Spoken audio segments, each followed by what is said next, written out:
Regarding Venezuela, the president said yesterday that Secretary Hegseth had denied that second strike, that reported second strike on an alleged drug vote on September 2nd, the secretary said to the president that didn't happen. To be clear, does the administration deny that second strike happened, or did it happen and the administration denies that Secretary Hegseth gave the order?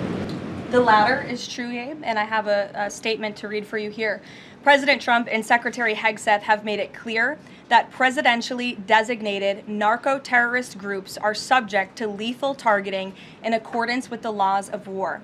With respect to the strikes in question on September 2nd, Secretary Hegseth authorized Admiral Bradley to conduct these kinetic strikes. Admiral Bradley worked well within his authority and the law, directing the engagement to ensure the boat was destroyed and the threat to the United States of America was eliminated. And I would just add one more point to remind the American public why these lethal strikes are taking place. Because this administration has designated these narco-terrorists as foreign terrorist organizations. The president has a right to take them out if they are threatening the United States of America and if they are bringing illegal narcotics that are killing our citizens at a record rate, which is what they are doing.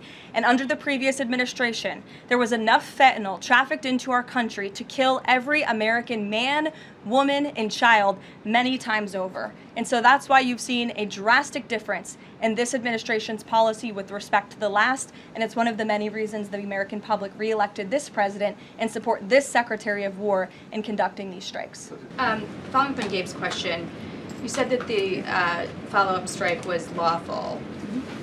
What law is it that allows no survivors? The strike conducted on September 2nd was conducted in self-defense to protect Americans in vital United States interests. The strike was conducted in international waters and in accordance with the law of armed conflict. So just to be clear, to clarify on Jackie and Gabe, did Admiral Bradley order that second strike because there were still survivors after the initial strike? Again, as I read for you, Admiral Bradley worked well within his authority and the law. He directed the engagement to ensure the boat was destroyed and the threat of narco-terrorists to the United States was completely eliminated. The initial order from Secretary Hegseth, everyone be killed, and did that come from President Trump? I saw that quoted in a Washington Post story. I would reject that the Secretary of War ever said that.